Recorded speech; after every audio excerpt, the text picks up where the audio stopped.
Vuela en hojas de papel.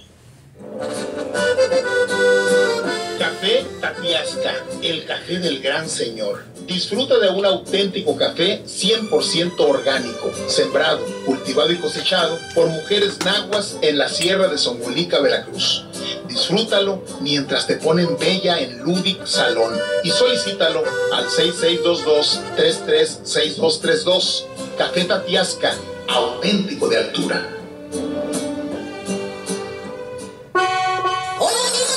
Somos las Cristo y la María, las panochas de UNES. Los invitamos para que nos vayan a ver al Auditorio Cívico. Este sábado 21 de diciembre a las 8:30 de la noche, única función, las panochas navideñas de UNES. ¡Con cojote!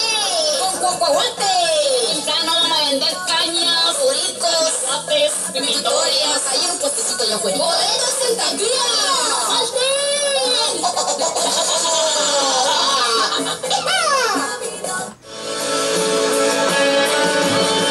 ¿Quieres ser la protagonista de tu vida y brillar a cada momento? Ludic Parlor Salón es la solución. Contamos con servicios de manicure, pedicure, mini spa, mani y gel color, pedi spa, cortes, tintes, spa para cabello y mucho más. Visítanos, Boulevard Morelos, número 717, local 4, en Plaza Terza. Haz tu cita al 688-1286. Aprovecha las promociones por aniversario. Ludic Parlor Salón, siempre a la vanguardia.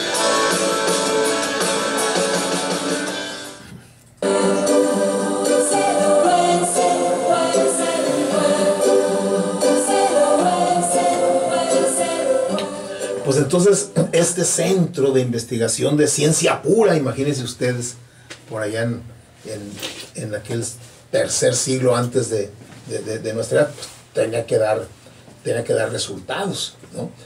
También, por ejemplo, Herón, otro de los científicos que estaba ahí, construyó la primera turbina de vapor conocida, que después vino a revolucionar Europa y después al mundo en el siglo XVIII, cuando se aplicó el vapor, a la fuerza del vapor, a los ferrocarriles, a los buques. Pero ya Herón de Alejandría construyó la primera turbina, ¿sí? Bueno, en ese contexto de tanta riqueza del conocimiento, Sóstrato de Gnido, por voluntad de Ptolomeo I Sóter, construyó el edificio más alto de la ciudad y el segundo más alto del mundo conocido, solo después de la pirámide de Giza. Era una torre de señalización para los barcos que navegaban en la cercanía, de 134 metros de altura, según unas fuentes, o 95, según otras fuentes, llamada el Faro por la isla, por el nombre de la isla sobre la que se erguía, ¿sí? Cuenta Flavio Josefo, que era uno de los historiadores del Imperio Romano. De hecho, Flavio Josefo tiene una historia de los judíos y de las guerras de los judíos, ¿sí? Que el faro, cuya luz nocturna alcanzaba un radio de 300 estadios, o sea, lo que decía ahorita, poco menos de 50 kilómetros, no tenía la función de guiar a los barcos, sino mantenerlos a una distancia de seguridad respecto a las turbulencias de las olas que rompían contra las rocas y los muelles, para indicarles que entraran en puerto con la luz diurna. La distancia que cubría el rayo de luz coincide con el horizonte de la curvatura terrestre, ¿sí? El faro se componía de tres partes: una cuadrangular, que tenía 60 metros de altura, una octogonal y una tercera cilíndrica, ¿sí? Que al parecer tenía un mecanismo giratorio como tienen los actuales, como los actuales faros que hay en el mundo, ¿sí? La torre sobrevivió hasta el siglo XIII, o sea, 1600 años sobrevivió, y en ese tiempo un terremoto la hizo caer, y seguramente sufrió muchos otros terremotos, porque es una región ahí de muchos maremotos, terremotos. Incluso hubo un maremoto, un auténtico tsunami encontró en sus pesquisas Manfredi que en el 365 después de Cristo se abatió sobre el puerto arrojando unos barcos sobre los tejados de las casas y otros a bastantes millas hacia el interior, ¿sí?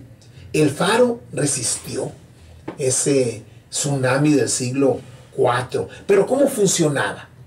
Es cierto, como sostienen algunos, que contaba con una hoguera en su cima, y si así fuera, habría bastado para proyectar un rayo luminoso a aproximadamente 48 kilómetros de distancia en la oscuridad. Por eso es que se pone en duda que haya sido fuego. Era un sistema de luz, era un sistema relacionado con la refracción de la luz, ¿sí? Estudios recientes han planteado una audaz hipótesis al afirmar que la verdadera maravilla no era la torre en sí, a pesar de haber desafiado temporales, maremotos y terremotos, sino el mecanismo que tenía en su interior. Ese era lo grandioso, ¿sí?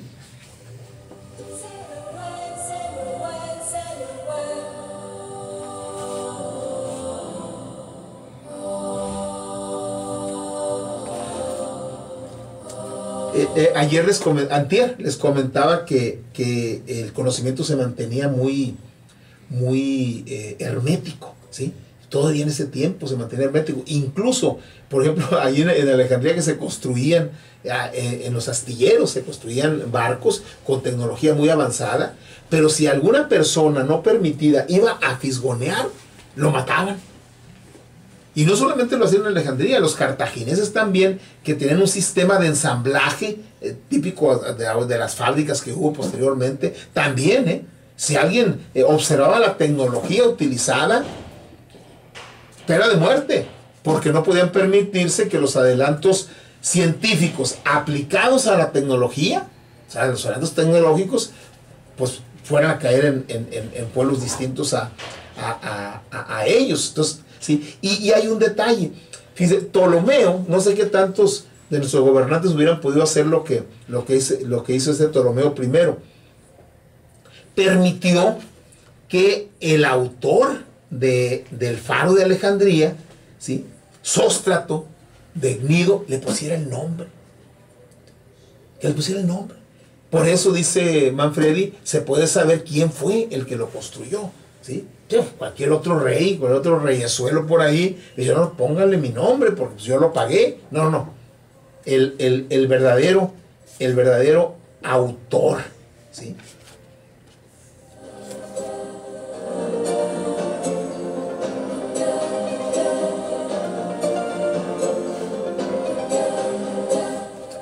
En cualquier caso, haya sido con este mecanismo de refracción de la luz, etcétera, etcétera, el faro fue una obra de gran éxito que tuvo decenas de réplicas a lo largo de toda la costa mediterránea y atlántica y sobrevivió 16 siglos, mucho tiempo, pues estaba todavía en funciones en la época en que los árabes invadieron Egipto.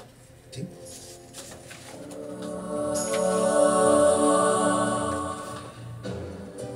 Y los árabes, que tenían y tienen un gran concepto de lo que es la cultura y la ciencia y el desarrollo, la geometría, etcétera, etcétera, intentaron restaurarlo a principios del siglo XIV.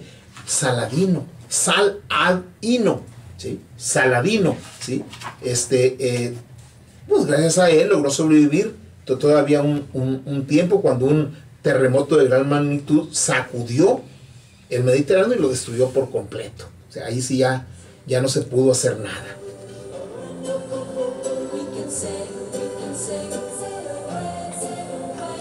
De los testimonios de los viajeros árabes, Ibn Battuta sobre todo, una fuente que consultó el autor, se intuye que tras casi 16 siglos, del 3 a.C.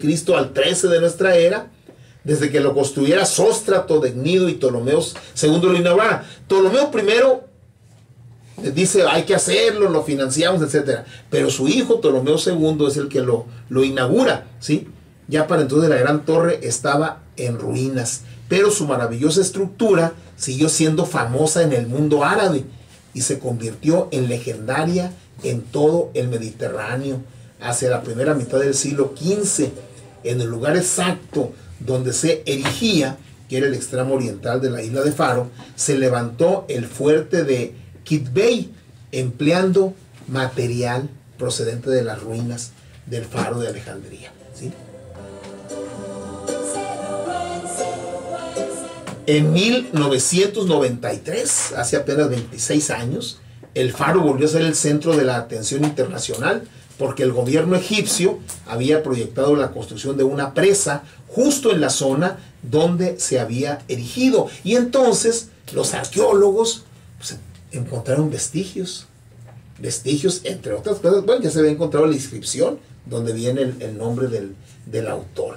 Y el último párrafo, y con esto concluye su repaso de las 7 maravillas, dice Manfredi: de las numerosas esculturas que se han hallado, buena parte representan divinidades y soberanos tolemaicos.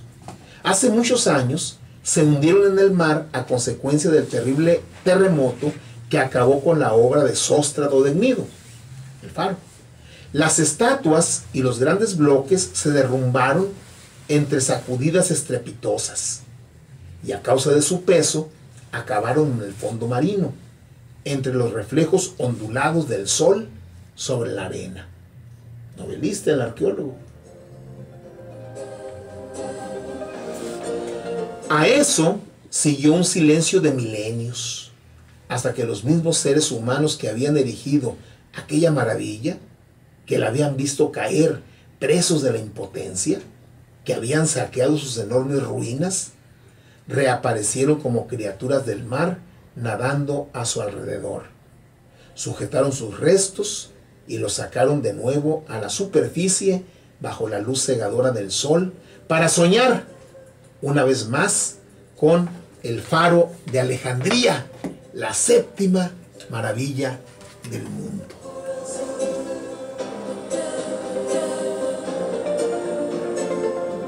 La 7ª maravilla del mundo. Y la octava maravilla, pues cada quien tiene su octava. Para nosotros, la 8ª maravilla del mundo es: confieso que he leído. Estamos llegando al final y nos vamos con la frase.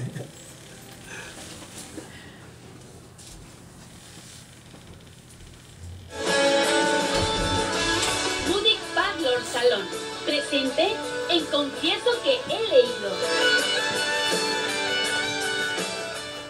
La frase del día.